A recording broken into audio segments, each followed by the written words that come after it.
네, C-스터디 2회차 시간입니다. 지난 시간에 우리가 C 언어 관련해서 첫 시간으로 이제 왜 C 언어를 해야 되는지, 그리고 이제 C 언어는 어떤 식으로 구성되어 있는지, 뭐 어떻게 실행하는지 이런 부분들에 대해서 좀 봤었어요. 근데 1강 쪽 책 뒷부분에 보니까 요점 정리라는 따로 정리된 서머리들이 있더라고요. 여기 한번 쭉 읽어보시면서 내가 해당 문장에 대해서 이해를 하고 있는지 아닌지 그런 부분에 대해서 좀 생각을 해보시면, 그리고 이제 읽어가면서 나 이 내용 잘 모르겠는데 하는 부분이 있다면 그 내용을 앞에 교수님 강의나 이제 책을 참고해서 이해할 수 있도록 해주시면 훨씬 더 공부하는데 아마 되게 도움이 되지 않을까 싶습니다. 제가 지난주에 뭐 프로그램 작성, 컴파일, 링킹, 실행 이런 부분들 간단하게 얘기를 또 했었던 기억이 나고요. 그리고 C 언어는 도입부, 메인 함수, 호출된 함수로 구성된다. C 실행 프로그램 내에는 메인 함수가 반드시 존재해야 한다. C 프로그램의 블록은 중괄호로 이루어진다. 선행 처리기의 명령을 제외한 모든 문장의 끝에는 세미콜론을 붙인다. 이 정도는 저희가 지난 시간에 함께 살펴봤었던 것 같아요. 그리고 예하거나 뭐 이제 사용자 정의 명칭, 설명문, 그리고 뭐 에러와 경고 이런 부분들은 교수님이 설명을 해주시기도 하셨고, 여러분들도 책에서 한번 쭉 살펴보시면 이해가 아마 될 것 같습니다. 그리고 이 예하거나 사용자 정의 명칭 이런 거는 뒷부분에도 계속 나오기 때문에 오늘 들어갈 내용, 자료형과 선행 처리기에서 다시 한번 계속 보게 될 거예요. 오늘 이 내용을 다루려면 되게 뭔가 코드를 여기에서는 많이 쳐본다기보다 C 언어에서는 이제 우리가 어떤 변수나 이런 걸 사용하기 위해서는 어떤 자료형으로 사용을 해야 하고 어떤 식으로 뭐 값을 할당할 수가 있고 이런 부분들, 그리고 좀 기본적인 부분들이라 그렇구나 하고 넘어가면 될 것 같습니다. 물론 중요합니다. 중요해요. 이게 아주 기본이기 때문에 이걸 알아야 또 우리가 코드를 작성을 할 수가 있습니다. 항상 이거는 여담이지만 여러분들이 어떤 과목에 대해서 공부를 하실 때도 학습 목표나 그리고 이제 쭉 목차 이런 거 있죠. 이런 거는 한 번씩 읽어보시면 되게 좋을 것 같아요. 이 목표를 달성하기 위해서 해당 챕터를 공부한다라고 생각을 하시고 이 목표를 처음에 시작할 때 한번 읽어보시고 이 장의 공부가 끝났을 때 다시 한번 목표로 가서 자, 요것과 맞는지, 내가 이 목표를 잘 달성했는지, 어떤 게 부족한지, 어떤 걸 더 해야 하는지, 이런 부분들을 생각을 하면서 공부를 하시면 아마 되게 성공적으로 학습을 완료할 수 있지 않을까 싶습니다. 학습 목표에 보면 상수라는 게 나오고요. C 언어의 자료형과 변수라는 부분에 대해서 나오고요. 기본 자료형의 종류와 범위, 그리고 변수의 선언과 초기화 방법에 대해서 나옵니다. 그리고 네 번째로 선행 처리기라는 게 나오네요.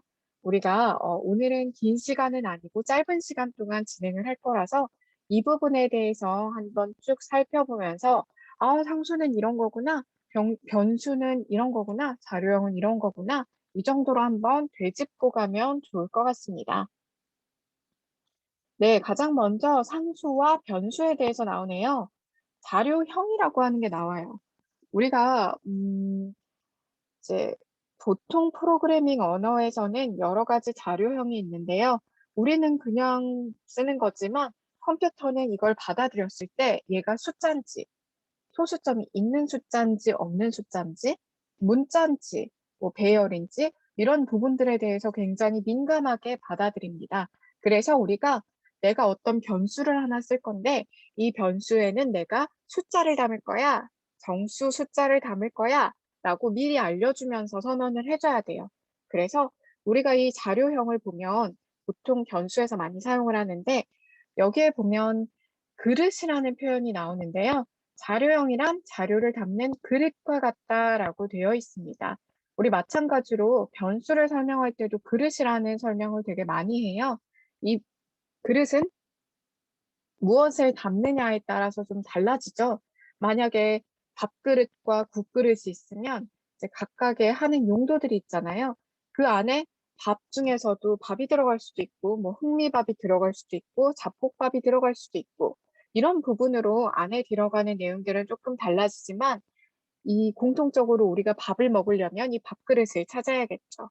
물론 국그릇에도 밥을 담을 수 있고 하지만 요거는 사용자가 어떻게 담기에 따라 달라지는 거고 여기에서 변수를 설명할 때 그릇이라고 설명하는 거는 이 안에 내용물은 바뀔 수 있지만 해당 그릇, 해당 변수를 찾아야지만 이 안에 있는 값을 쓸 수 있다라고 해서 그릇 설명을 보통 많이 합니다. 그래서 자료형은 크게는 상수와 변수로 나눌 수가 있고요. 상수는 값이 한번 정해지면 변경할 수 없는 수래요. 제가 방금 얘기한 변수랑은 조금 다르네요. 이 변수는 이 안에 값이 바꿀 수가 있어요. 내가 여기에 밥그릇에 잡곡밥이 담겨 있었지만 내가 그거 빼고 쌀밥 넣으면 이제 바뀐 거죠. 이 안에 뭐가 들어있든지 간에. 근데 상수는 한 번 내가 선언을 하면 이 값을 변경을 할 수가 없는 수라고 합니다. 여기에 보면 뭐 정수형 상수, 십진수, 팔진수, 십육진수, 뭐 언사인드, 롱형 여러 가지 상수들이 있어요. 그리고 실수형 상수, 정수와 실수는 똑같이 숫자지만 실수형은 소수, 어, 우리가 소수점 0점 뭐뭐뭐뭐 이런 식으로 딱 떨어지는 정수가 아닌 수를 실수라고 합니다. 그래서 뭐 이제 정수형 상수, 실수형 상수 이런 것들이 있고요. 문자형 상수도 있습니다. 문자형 상수에 보면 단일 인용부 작은 따옴표로 묶여있는 한 개의 영문자나 숫자 문자를 문자형 상수라고 표현을 하는데요. 이 상수에서는 아스키 코드 값이 사용이 된대요. 아스키 코드 값이 책 뒷부분에 보면 표로도 첨부가 되어 있는데 뭐 대문자 A는 65번이라고 해서 이제 쭉쭉쭉쭉 숫자를 하나씩을 다 지정을 해놨어요. 그래서 이제 제가 지난 시간에 얘기를 했을 때 컴퓨터는 기계어를 이용한다라는 말을 했었는데요. 이 이진 숫자로 된 기계어를 이용해서 여기 아스키 코드 값을 이용해서 내가 원하는 상수를 그 코드 값으로 변환해서 컴퓨터에게 얘기를 해주면 컴퓨터는 아, 이 코드, 이 문자라는 뜻이구나라고 받아들입니다. 그래서 아스키 코드는 이 뒷부분에 잠시 나올 테니 한번 살펴보시면 좋을 것 같고요. 여기 보면 이스케이프 문자라고 하는 게 있습니다. 여기 있는 이 A 앞에는 일반적으로 사용되는 그런 슬러시가 아니라 백슬러시가 되어 있고요. 백슬러시는 우리가 엔터키 위에 있는 안 보이겠네요. 엔터키 위에 있는 원 모양 있죠. 한국 뭐 돈 얼마 할 때, 10,000원 할 때 원 모양 있죠. 걔가 백슬러시를 나타냅니다. 그래서 이 문자 봤을 때 슬래시랑 방향이 다른 것 같다라고 생각을 하면 백슬래시라고 생각을 하고 이 원 표시, 엔터키 위에 있는 원 표시로 눌러주시면 되겠습니다. 여기에 있는 이 스케이프 문자는요, 단순히 문자 하나로 끝낸 게 아니라 앞에 백슬래시를 붙여서 문자를 표현을 하게 되면 뭔가 기능들을 한 가지씩 해요. 그래서 가장 많이 쓰는 게 이 백슬래시 n. 그래서 출력 시 줄 바꾸는 거. 그리고 탭이나 뭐 이런 부분도 많이 사용을 하고요. 이런 이스케이프 문자는 다음번에 직접 한 번씩 쳐보셔도 신기하고 재미있을 겁니다. 그리고 문자형 상수와 문자열 상수는 문자형은 하나, 문자열은 여러 개라고 생각을 하시면 돼요. 그래서 단순하게 상수는 한번 정의가 되면 이 값을 바꿀 수 없는 그런 어, 자료형이구나라고 생각을 하시면 되겠고요. 여기 변수에 보시면 설명을 아주 잘 해주셨습니다.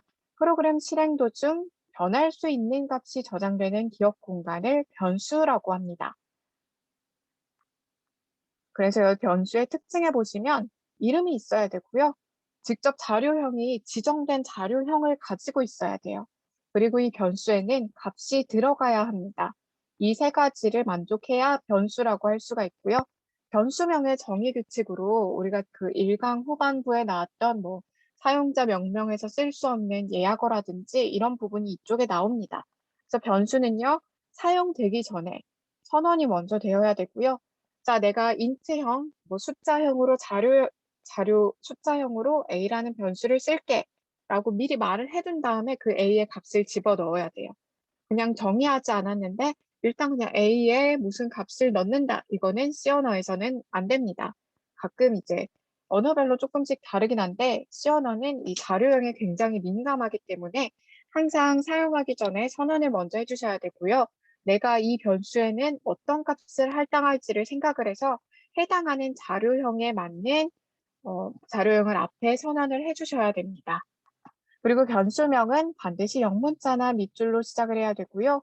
중간에 숫자나 밑줄을 섞을 수는 있습니다. 그리고 특수문자 안 되고요.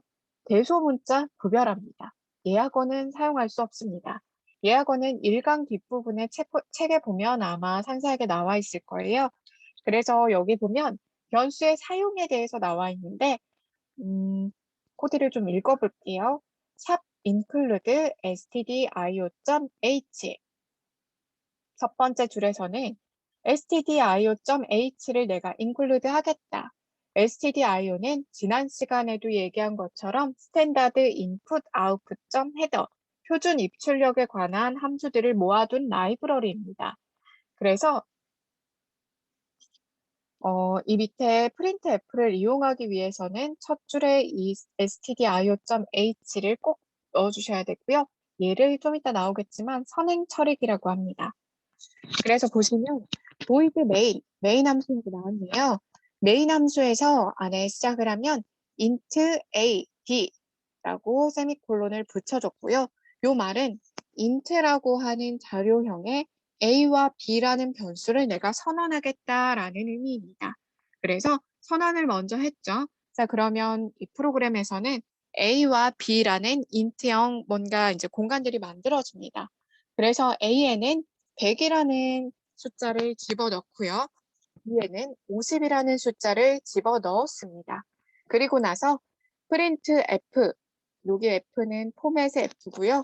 이 printf를 이용해서 직접 이 화면에 커맨드에 출력을 하겠다라는 의미입니다. 이 printf를 이용해서 A는 %d, 내가 정수형으로 할 건데 뭘 할 거냐면 뒤에 쉼표 뒤에 A라는 변수에 담겨 있는 값을 첫 번째 %d에 넣어서 출력을 하고 B 땡땡 해서 이 뒤에 있는 B라는 변수에 담긴 값을 %d 십진 정수 형태로 출력을 하겠다라는 말입니다. 그래서 실행을 하게 되면 A에는 100을 넣었고 B에는 50을 넣었고 이 변수에도 100과 50이 각각 들어있기 때문에 A는 100이라는 글줄이 나오고요. B는 50이라는 글줄이 나오게 됩니다. 그리고 여기에서 는 이퀄 표시가 나오네요. 이 이퀄 표시에서는 우리가 보통적으로 사용하는 같다라는 의미가 아니라 대입하다라는 의미로 생각을 하시면 됩니다. 컴퓨터 과학에서 보통 프로그래밍 언어에서 이퀄 하나가 있으면 뒤에 있는 숫자가 앞에 있는 변수에 들어간다라고 생각을 해주시고요. 이게 두 값이 같은지 아닌지를 비교하고 싶다라고 하면 이퀄을 2개 쓰는 연산자를 이용합니다. 요거 아마 3강 정도에서 나올 거예요. 그리고 이 변수에서는 여러 가지 자료형이 지정이 되는데요. 이 자료형의 종류는 또 굉장히 많습니다. 보통 일반적으로는 정수, 실수, 그리고 문자형도 자료형으로 들어갑니다. 보시면요. 자료형에서 크기가 많이 나오는데 요거는 저도 다 외우지를 못해서 그냥 그런가 보다 하고 생각을 하시고 넘어가시고요. 기본적으로 정수 자료형에서는 정수형, 실수형, 문자형, 열거형, 형이 없는 경우 이렇게 5가지를 기본으로 가지고 있고요. 나머지 뭐 확장 자료형으로 배열, 함수, 포인터, 구조체 이런 것들을 가지고 있습니다. 요거는 아마 진행하면서 뒷부분 쪽에 좀 나오게 될 거라 나중에 확장형은 살펴보도록 하고 정수는 말 그대로 숫자, 정수, 소수점으로 들어가지 않는 딱 떨어지는 정수 형태를 정수형이라고 얘기하고요. 안에 어떤 유형들이 있냐면 int, short, long, unsigned 이런 것들이 있습니다. 그리고 실수는 소수점이 붙은 거고요. 플롯 더블, 롱 더블 이런 것들이 있습니다. 여기 안에 이렇게 나눠 놓은 이유는 이제 인트는 보통 4바이트 그리고 이제 롱은 8바이트 이런 식으로 조금씩 그 바이트들이 달라요. 얘는 우리가 이제 변수를 직접 선언도 해주고 뭐 메모리에서 해제도 해주고 이렇게 직접 다 해줘야 되는 언어이기 때문에 이런 부분들을 되게 까다롭게 생각을 해서 관리를 했었습니다. 근데 요거는 이제 본격적으로 아마 해야 될 때의 이야기고요. 우리는 지금 컴퓨터의 용량이 부족한 시대가 아니니까 일단은 마음 편하게 쓰셔도 됩니다. 그리고 문자형은 말 그대로 ABCD 이런 문자형을 말하고요. 이넘은 뒤에서 나오겠지만 여러 가지 값을 한 번에 넣을 수 있는 그런 형태를 의미합니다. 그래서 쭉 보시면 정수 자료형과 어느 정도까지 범위가 가능한지 그리고 각각 크기가 어느 정도인지에 대해서 나와 있어요. 다른 부분은 몰라도 인트가 4바이트라고 하는 거는 여러분들이 생각을 좀 해주셨으면 좋겠습니다. 사실 저도 다 외우지를 못해서 할 때마다 힘듭니다. 저도 시험을 매번 직업처럼 사용하지 않기 때문에 너무 많이 이걸 다 하세요 하면 외우지 못한다라고 설명을 해요. 그리고 밑에 예제에 보면 이제 limit.h라는 파일에서 이제 최소값, 최대값을 가지고 올 수 있는 모양이에요. 여기 있는 char min 이런 함수들을 이용해서 뭐 최소값, 최대값 이런 부분들을 같이 한번 직접 출력을 해보는 예제니까 여러분들이 시간이 되시면 한번 출력해 보셔도 좋겠습니다. 그리고 실수도 다른 부분은 몰라도 플롯 보통 많이 쓰는 게 정수에서는 인트, 실수에서는 플롯을 가장 많이 씁니다. 그래서 인트면 정수, 플롯이면 실수 정도는 꼭 생각을 해두세요. 그리고 이 부동 소수점 방식에서는 나중에 2학기에 컴퓨터 과학 개론에 가면 훨씬 상세하게 배웁니다. 이게 소수점이 우리가 생각하는 것처럼 이렇게 무조건 앞에 소수, 앞에 부분, 뒤에 부분, 점을 기준으로 앞부분, 뒷부분을 그냥 우리 쓰듯이 이용을 하지 않아요. 이 소수점의 위치를 변경을 해서 이 컴퓨터에게 이 뒷부분과 앞부분을 좀 인식해주는 이런 방법을 쓰기 때문에 부동 소수점 방식은 나중에 2학기에 개론에 가면 훨씬 더 상세하게 배우실 겁니다. 그리고 문자에서는요, 아스키 코드를 사용해서 처리를 하는데요. 자, 아스키 코드 값은 밑에 쭉쭉쭉쭉 표가 있습니다. 그래서 아까도 얘기한 것처럼 이 문자 하나하나에 우리 아까 A는 65라고 했죠. 이 65를 이진수로 변환한 값을 컴퓨터에게 전달을 해주면 컴퓨터는 아, 이게 A를 뜻하는 그런 코드구나 라고 이해를 해서 번역을 하는데 좀 용이하게 됩니다. 그리고 이제 8진수랑 16진수도 사실은 사용을 할 수가 있고요. 이것도 한번 참고적으로 읽어보세요. 그리고 열거형은 변수가 가질 수 있는 값을 나열해 놓은 걸로 변수가 가질 수 있는 값의 범위가 정해져 있는 경우에 사용할 수 있습니다. 그래서 이제 보통 숫자로 표현을 하고요. 우리가 보통 월화수목금 이렇게 돌아가는 여기 있네요. 이렇게 요일 같은 경우도 열거형으로 많이 사용을 해요. 이놈도 그냥 한번 여러분들이 쭉 읽어보시고 이제 혹시 많이 이해가 안 되시면 얘는 교수님 강의를 참고해 주시면 좋을 것 같습니다. 자, 그리고 변수 선언에 대해서 나오네요.